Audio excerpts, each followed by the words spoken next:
keadilan dan menciptakan kesejahteraan sosial bagi seluruh rakyat Indonesia. Dari tubuh proklamasi yang bersejarah ini, jati diri koalisi aksi menyelamatkan Indonesia. Deklarasi kami Jawa Barat.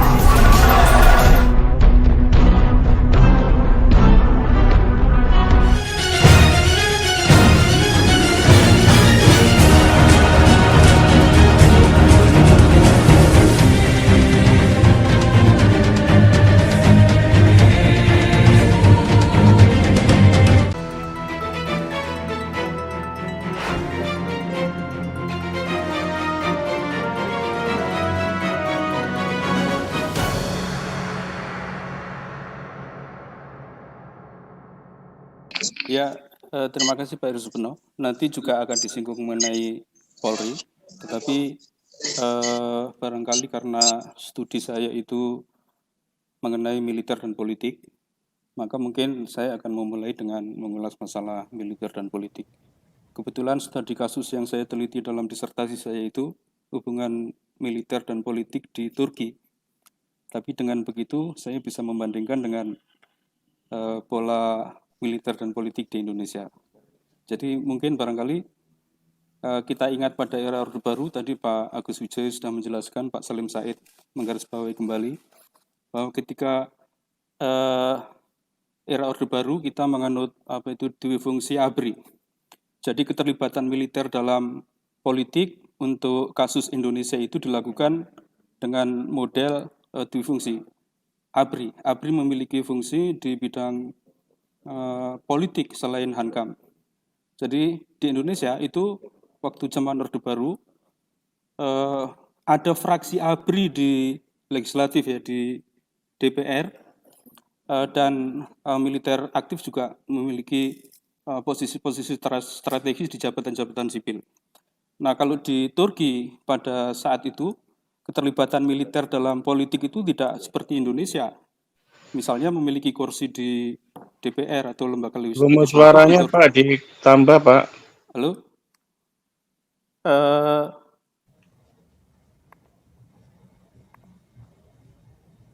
Kayaknya sudah besar ini Pak di tempat saya. Terdengar ya? Halo? Sudah lebih terdengar Pak? Halo? Terdengar di tempat saya, Pak. Oh ya, terdengar Pak, tempat saya terdengar Pak. Terdengar Pak. Oke, yang lain di unmute ya. Maskernya dilepas biar suara kencang.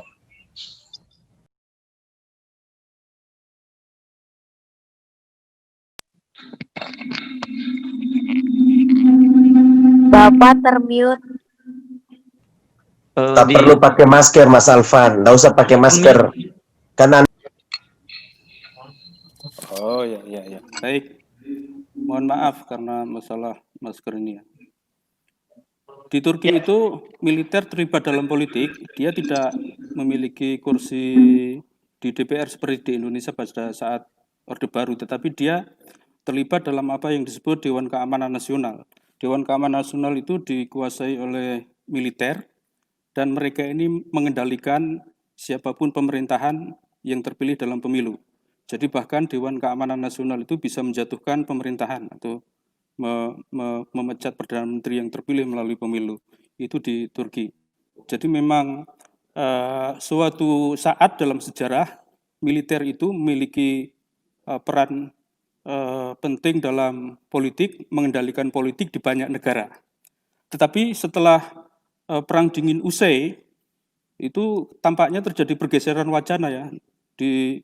Di NATO sendiri itu berkembang wacana DCAF, Democratic Control Armed Forces.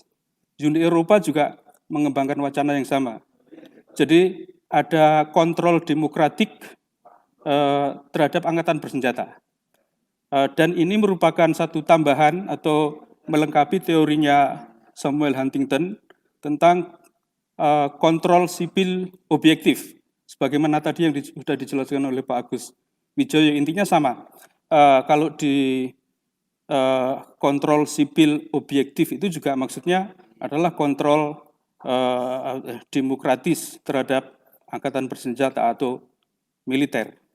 Jadi pada saat usai Perang Dingin, saya kira banyak negara yang mengalami transisi demokrasi, dan dalam kasus Indonesia itu salah satu tuntutan yang merebak pada saat itu adalah agar fungsi ABRI diakhiri. Artinya militer tidak boleh lagi ikut campur dalam urusan politik sipil. Dan saya kira ini penting karena di Indonesia saya kira kita juga harus mengapresiasi lah kalangan internal ABRI pada saat itu yang melakukan reformasi internal dan berinisiatif untuk mengakhiri dui fungsi. Dan saya kira waktu itu gayung bersambut antara kalangan militer dan politisi sipil, elected politician di DPR, sehingga kemudian ada semacam pengaturan kelembagaan. Jadi Polri dikeluarkan dari ABRI dan kemudian ada TNI, ada Polri, seperti yang kita kenal sekarang ini, dengan fungsi dan kewenangan masing-masing sebagaimana diatur dalam undang-undang, yang tentu saja itu merujuk pada konstitusi kita, Undang-Undang Dasar 1945. Saya setuju tadi dengan keterangan Pak Agus Wijoyo bahwa itu semua dilakukan dalam rangka apa itu istilahnya Pak Agus tadi, pemurnian ya Pak Agus ya, memurnikan peran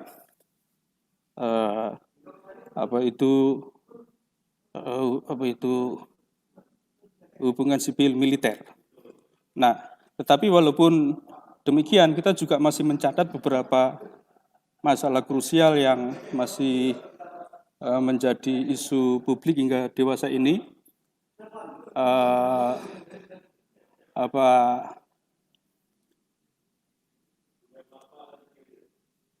Terutama tadi yang terkait dengan konteks bagaimana politik negara itu mestinya dipakai sebagai rujukan utama bagi TNI untuk melakukan tugas-tugasnya itu sebagaimana diatur dalam Undang-Undang Nomor 34 Tahun 2014 tentang TNI, baik tugas pokok operasi militer maupun operasi selain operasi perang ya, operasi militer perang maupun operasi militer selain perang.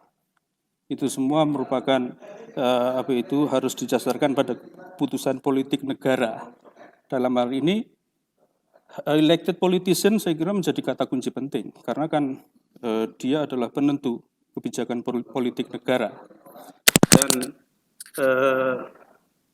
oleh karena itu merujuk pada kasus-kasus krusial dewasa ini sebenarnya sudah jelas bahwa ini dikembalikan lagi pada mekanisme atau aturan yang ada, karena kan sudah jelas sekali tadi dipaparkan oleh Pak Agus Wijoyo ya, sehingga kemudian saya juga setuju dengan pendapat Pak Prof. Salim Said.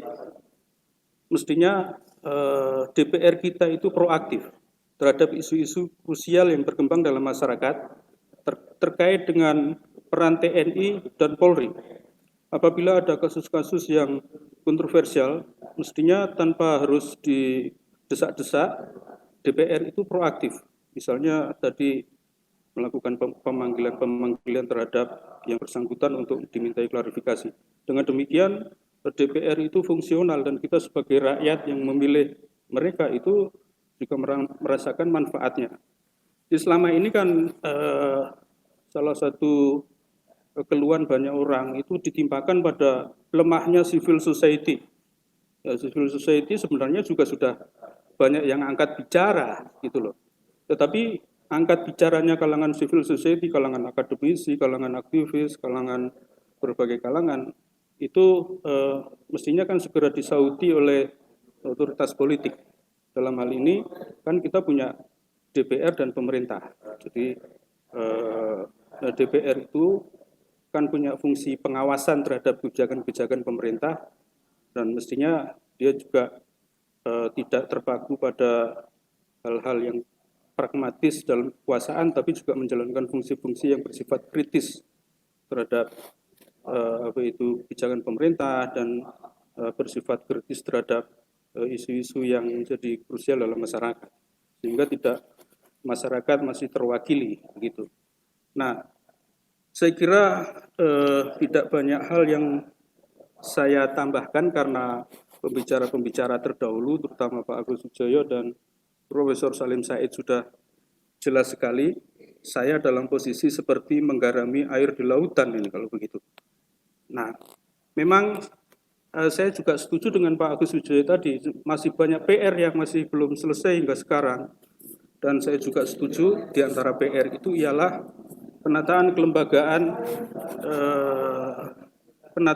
kelembagaan Polri itu masih belum selesai. TNI masih sudah relatif selesai, walaupun sampai sekarang masih menjadi sorotan, misalnya mengapa masih ada pengadilan militer, mengapa kasus-kasus yang terjadi di angkatan di TNI itu tidak ditangani oleh pengadilan sipil misalnya, itu kan masih menjadi wacana sampai sekarang. Kemudian kalau di kepolisian, mengapa Polri tidak di bawah kementerian? Mengapa Polri langsung di bawah presiden? Mestinya kan Polri harus di bawah kementerian. Sebagaimana juga TNI itu juga harus di bawah kementerian. Tadi salah satu alasannya supaya presiden tidak repot kalau menghadap DPR. Tapi pada intinya ialah di banyak negara demokrasi model pelembagaannya memang seperti itu. Jadi PR ini mestinya ke depan harus juga cepat diselesaikan. Kalau tidak nanti akan menjadi masalah abadi dalam isu TNI dan politik, Polri dan politik. Nah, saya juga setuju bahwa kecenderungan militer untuk ditarik-tarik ke ranah politik di Indonesia ini juga masih cukup tinggi. Apakah itu dilakukan oleh para politisi yang ada di pemerintahan maupun juga di luar pemerintahan. Jadi dalam konteks ini kami juga harus melakukan otokritik. Ya, kami jangan juga sampai menjadi satu entitas yang juga secara tidak sadar menarik-narik TNI ke politik juga, begitu loh. Jadi karena justru kami itu, saya kira tadi dari pesannya Pak Gatot sudah cukup proporsional, itu tidak dalam posisi ikut-ikutan menarik militer ke ranah politik. Sebab tidak hanya pihak politisi yang ada di dalam kekuasaan, tapi di luar kekuasaan juga punya potensi untuk menarik-narik militer ke politik lagi. Nah, oleh karena itu kita harus, kami dan segenap civil society itu juga harus menyadari betul hal ini. Jangan ikut terpancing membawa TNI dan atau polisi ke dalam urusan-urusan politik. Nah, memang yang masih juga menjadi PR ialah saya kira mungkin tidak bisa menjadi rahasia umum ya, ada semacam kecemburuan terhadap peran dan eksistensi kepolisian saat ini gitu loh. Jadi mungkin kan masih selalu menjadi semacam perbincangan mengapa anggaran Polri lebih besar daripada anggaran TNI, yang begitu-begitu kan masih menjadi semacam perdebatan di tingkat publik sehari-hari begitu. Walaupun sebenarnya jawabannya sudah jelas karena kan fungsinya sudah berbeda dan masing-masing punya fungsi sendiri-sendiri. Seperti tadi dijelaskan oleh Pak Agus Wijoyo, tapi nuansa kecemburuan itu masih cukup terasa gitu loh. Jadi ini juga masih menjadi masalah. Oleh karena itu harus ada komunikasi yang efektif antara TNI, Polri dan masyarakat sehingga kemudian ada saling pengertian akan tugas dan peran masing-masing. Kemudian saya kira mungkin yang terakhir, secara umum diskusi ini mengembalikan hubungan sipil militer dan fungsi kepolisian yang baik tadi, selaras dengan reformasi. Itu apa-apa yang terjadi saat ini jangan sampai kemudian membuat reformasi kita menjadi mundur kembali. Jadi reformasi tidak boleh mundur. Adalah wajar kalau civil society termasuk kami itu mengingatkan supaya semuanya bekerja sesuai dengan fungsi dan kewenangan masing-masing yang sebagaimana sudah diatur dalam perundang-undangan. Jangan terlalu eksesif lah kira-kira dalam kasus dan isu tertentu, misalnya tadi diilustrasikan oleh Pak Salim Said. Terjadi pertanyaan besar dari masyarakat, apakah anggota TNI yang menurunkan baliho itu sudah proporsional. Mengingat mestinya itu kan tugas Satpol PP atau kepolisian. Apakah memang sudah ada koordinasi? Apakah keterlibatan anggota TNI dalam penurunan baliho Habib Rizik itu merupakan perintah politik dari otoritas yang lebih tinggi atau memang sudah dikoordinasikan dengan kepolisian atau bagaimana? Itu kan masyarakat kan masih belum jelas gitu. Nah, oleh karena itu mestinya DPR menjadi jalan tengah untuk klarifikasi. Nah, kemudian saya kira sementara itu yang bisa saya sampaikan. Intinya adalah mari kita selalu ingatkan agar reformasi kita tidak mundur ke belakang. Terima kasih. Assalamualaikum warahmatullahi wabarakatuh. Kami Koalisi Aksi Menyelamatkan Indonesia adalah gerakan moral seluruh rakyat Indonesia untuk menegakkan kebenaran, keadilan, dan menciptakan kesejahteraan sosial bagi seluruh rakyat Indonesia. Dari tubuh proklamasi yang bersejarah ini, Jati diri Koalisi Aksi Menyelamatkan Indonesia. Deklarasi kami Jawa Barat.